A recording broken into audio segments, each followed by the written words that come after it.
Alors, bonjour tout le monde. Bienvenue à Lefebvre. On est tous et toutes pas mal excités de l'événement aujourd'hui. Moi, je me présente, je suis Yves Laviolette. Je suis conseiller municipal pour Alfred et Plantagenet. Quand je regarde ce qui se passe ici aujourd'hui, j'ai été maire dans les fins des années 80, puis début 92, et j'avais commencé ce projet-là à ce moment-là. Ça fait que maintenant, on appartient au terrain. On a fait débâtir l'école l'an passé. Fait qu'on est pas mal excités cette année de voir ce qui se passe ici, puis la visite qu'on a aujourd'hui. Je vais en profiter pour souligner la présence des journalistes. C'est sûr qu'on a TVC 22, on a le Review, je crois, l'édition André Paquette, le Droit et le Régional. Fait que bienvenue à tous. Si on en manque, faites-moi signe, ça va me faire plaisir de vous souligner. Fait que pour débuter, bonjour, je vous remercie tous d'être présents ici aujourd'hui. Je veux mentionner que nous sommes ici réunis à Alfred et Plantagenet, en Ontario, et à ce titre, je tiens à reconnaître que nous sommes le territoire traditionnel du peuple algonquin Anishinaabe. Plus précisément, les Algonquins de Pikwakanagan. Avant de commencer, je tiens à remercier M. le maire Sarrazin et M. Drouin, notre député fédéral, d'être présent aujourd'hui, et je tiens à vous remercier tous d'être venus à cette annonce à la Marina. Je tiens à indiquer que suivant l'allocution de M. Drouin, une période de questions et réponses aura lieu pour les médias ici présents. La santé et le bien-être des Canadiens sont des priorités absolues pour le gouvernement du Canada et de l'Ontario et pour la municipalité d'Alfred et Plantagenet. Les collectivités du Canada sont aux premières lignes de la pandémie de COVID-19 et ont besoin d'une aide immédiate pour assurer la sécurité et la fiabilité de leurs infrastructures municipales et communautaires. C'est pourquoi les gouvernements prennent des mesures décisives pour soutenir les familles, les entreprises et les collectivités. Ils continuent à regarder vers l'avenir pour voir ce qu'on peut faire de plus en cette période sans précédent. Et aujourd'hui, nous sommes réunis ici pour annoncer aux citoyens et citoyennes de notre municipalité un investissement dans les infrastructures de notre municipalité et de notre région. Ainsi, j'invite maintenant le maire Sarrazin à prendre la parole.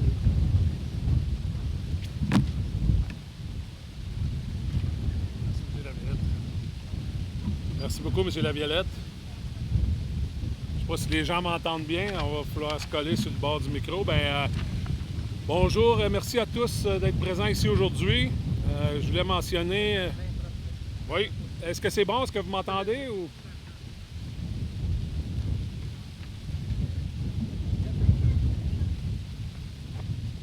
On appelle ça des petits problèmes techniques. Donc, bonjour et merci à tous d'être présents ici aujourd'hui. Je veux mentionner que, comme M. Laviolette a mentionné, on est réunis ici dans le village de Lefebvre, dans le canton d'Alfred-Plantagenet, en Ontario évidemment. Puis à ce titre, moi aussi j'aimerais reconnaître que nous sommes sur le territoire traditionnel du peuple algonquin Anishinaabe, plus précisément les Algonquins de Pikwakanagan. Donc, en tant que maire et président des Comtés unis, l'un des moments forts de mon travail est de reconnaître, de rencontrer plutôt les gens, puis rendre notre communauté plus forte, plus dynamique et stimuler la croissance ici même. Donc, cette région a des atouts et des opportunités uniques. La communauté possède une richesse, un patrimoine qu'on chérit les racines francophones rurales. This is not only a great place to do business, but also a great place to live. Notre proximité de la rivière donne à nos concitoyens une occasion unique de profiter des rives et des plages de la région. En dépit des défis auxquels les entreprises et les collectivités ont fait face au cours des dernières années, il y a des occasions de rebâtir en mieux. C'est la raison pour laquelle le récent budget a tenu compte des pressions liées à la récession causée par la COVID-19. Dans notre région, les projets d'infrastructure représentent une source de création d'emplois et de développement. À l'heure où la priorité est à la relance économique suite à la pandémie de la COVID-19, le gouvernement fédéral, en partenariat avec le gouvernement de l'Ontario, a investi 99 millions de dollars dans des centaines d'infrastructures municipales en Ontario dans le cadre du programme d'investissement de la résilience des collectivités face à la COVID-19. Donc, dans notre région, un de ces projets, c'est celui-ci à la marina d'Alfred Plantagenet. La marina d'Alfred Plantagenet, ce n'est pas uniquement un lieu marquant pour notre communauté, elle représente également un attrait pour nombreux plaisanciers et résidents qui, année après année, profitent de ces installations. Donc, je vais juste dire que moi-même, pendant des années, pendant presque 20 ans, je vivais pas loin d'ici, en bordure de la rivière Outaouais. Puis je peux dire que certaines de mes meilleurs souvenirs avec mes membres de la famille ont eu lieu ici sur la rivière Outaouais, autant qu'on a fait des sports nautiques, on s'est promené en bateau, en motomarine, puis tirer les enfants avec les tubes. Puis je pense que la rivière est une belle ressource qu'on prend souvent pour acquis, nous ici à Alfred Plantagenet, puis tout le monde en bordure de la rivière. J'aimerais remercier notre comité de la marina. On a M. André Poirier qui est président ici aujourd'hui, M. Yves Laviolette qui fait partie du comité de la marina, qui travaille fort à justement embellir l'endroit. C'est un bel endroit. On est chanceux d'avoir un site comme celui-ci en bordure de la rivière Outaouais. Puis je voulais juste dire merci au gouvernement pour leur contribution au développement de ce beau site. Puis ça me fait plaisir de vous introduire M. Francis Drouin, notre député fédéral pour Glengarry Prescott Russell. So please join me in welcoming our Member of Parliament, Mr. Francis Drouin. Thank you.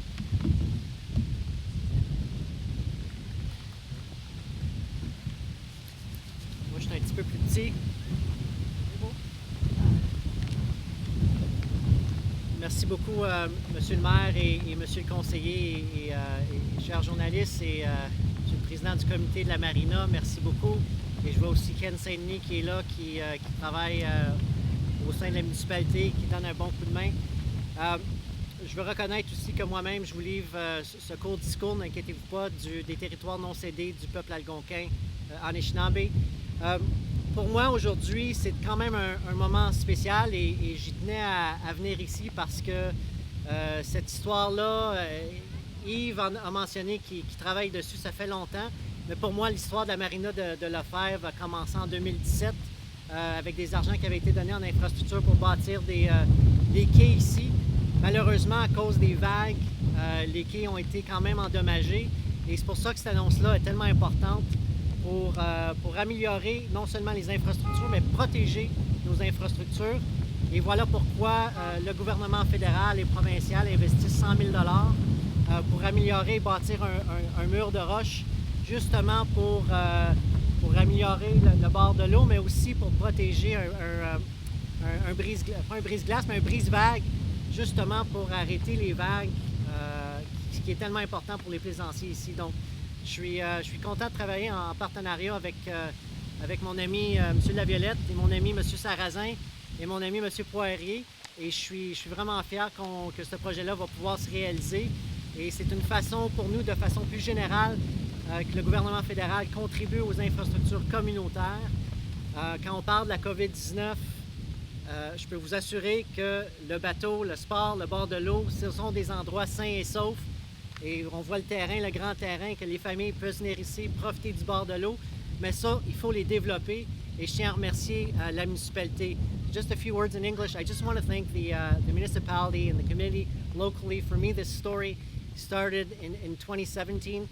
I know Mr. Laviolette said it started in 1980s and 1990s, but I was just a small kid back then. But through the Canada 150 Infrastructure Fund, we had invested some amounts to buy and help buy local quays and docks. But unfortunately, because of the waves, they were starting to break up. So today's announcement is actually to produce and build a rock wall to protect the waves from coming in. So that wouldn't be possible for me. It's easy when we have community leaders in the area who are able to mount the projects, put the projects together, and then obviously put the application in. And I'm glad to be here to make this a success. As I always say, the announcement is the easy part for us, and now the real work will begin shortly. Merci beaucoup. Bon. Alors, merci beaucoup.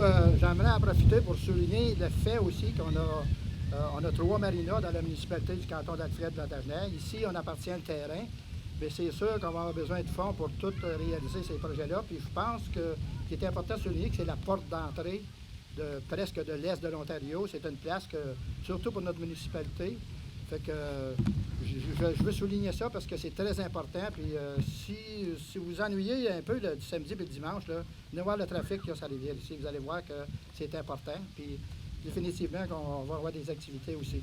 Je vais en profiter pour vous dire merci encore les journalistes, la presse, écrite et télévisée ou radio. Puis on va être ouvert aux questions pour M. le maire puis M. Fait que je vous invite à répondre ici probablement aux... Merci. Yeah, Greg? Just to clarify now, how much is the federal money, and is that covering the total work, or is this a joint share with the municipality? Well, we're contributing 80% of those dollars, so it's $80,000. And Ken, c'est-tu le projet total ou c'est 100 000 le projet total? 100 000, c'est le projet total. Yeah. Et c'est davantage de la portion du mur de roche pour contrer l'érosion jusqu'au bout du terrain, jusqu'ici. Ensuite, on travaille sur un mur de roche qui nous jeter Ouais. éventuellement. Ouais. D'accord. So depending on the... You heard that, Greg? Okay, merci. On parle d'un mur de quelle hauteur environ? Ken? J'ai pas les détails techniques. C'est un mur de roche, comme vous voyez, une section qui a été débutée juste derrière. Comme ce mur-là va continuer jusqu'au bout pour accueillir la vague. Donc c'est un mur d'environ 1,5 pied sur 1,5 pied, avec une distance reculée d'un demi-pied derrière pour la deuxième section. Donc c'est une hauteur de 2 sections. Donc puis, il va y avoir un sentier pédestre en bordure du site par la suite qui va remonter sur la côte à l'autre côté ici. Donc c'est la première phase d'une longue série d'investissements pour le terrain riverain et la marina. Je ne sais pas si va être en mesure de répondre. On prévoit que le projet va être terminé quand? Au niveau du mur de roche, c'est cet automne. Donc le meilleur temps pour travailler sur le bord de l'eau, c'est vraiment fin septembre-octobre. On prévoit que l'eau soit plus basse avec le barrage de Carillon et des travaux qui sont planifiés là-bas aussi. Plusieurs années d'ailleurs. Donc on s'attend à avoir des eaux très basses à l'automne. Ça va être idéal pour nous pour travailler. J'ai une question pour M. Sarrazin ou La Violette. Je voulais juste vous demander, en tant que le canton d'Alfred Plantagenet, quelle importance placez-vous non seulement pour créer cette mur de roche, pour pouvoir sauvegarder en cas d'inondation, mais aussi pour développer la marina, pour le côté économique, pour la région et le côté touristique aussi? C'est sûr que le mur de roche, c'est une priorité à cause des érosions qu'on a eues en 2017 puis en 2019. Puis ça, c'était un besoin. Puis c'est définitivement qu'on a besoin d'un coupe-vague.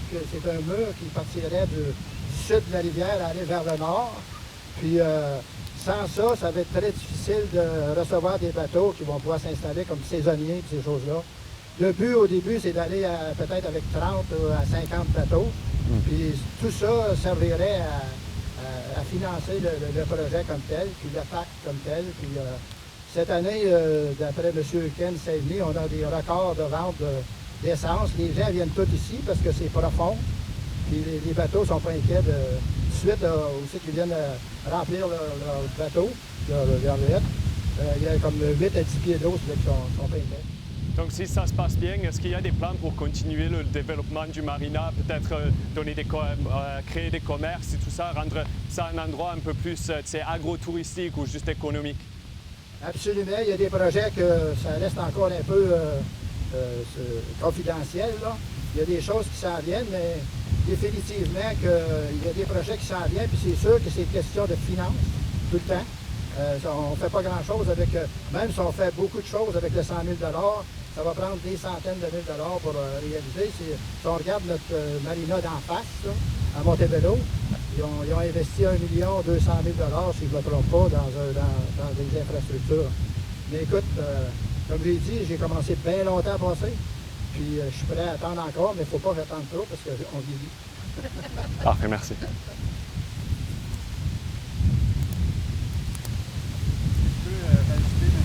On a une étude de faisabilité pour l'ensemble du site qui est prévu pour cet automne aussi. Donc, on a acheté le site du terrain riverain en 2016. On a démoli l'école en 2020 dessus. Maintenant, on est à planifier le futur du site, autant pour la marina que pour le parc riverain. C'est un tout, les deux ensemble, qui ont été reliés. Donc l'étude de faisabilité va nous permettre de faire des audiences publiques, d'aller tâter la population. On a des idées, certes, on veut que ce soit des idées populaires, on veut répondre à l'ensemble. Puis on est conscient aussi qu'on a quand même une clientèle de jeunes retraités aussi qui s'installent dans la région de Lefebvre ou en bordure de la rivière des Outaouais. Puis on veut un parc qui va pouvoir répondre autant à ces gens-là qu'aux jeunes familles. Donc on veut être inclusif. Et naturellement, ça va être par étapes. Donc c'est très certainement qu'aujourd'hui, c'est le premier pas dans cette direction-là, protéger le terrain lui-même. Et ensuite, avec l'étude de faisabilité, on va pouvoir passer aux prochaines étapes. Parfait, je vous remercie. En tant que tel, puis quand est-ce que ça va réellement commencer, l'étude de faisabilité. Cet automne aussi, en même temps que le mur de roche qui va protéger contre l'érosion.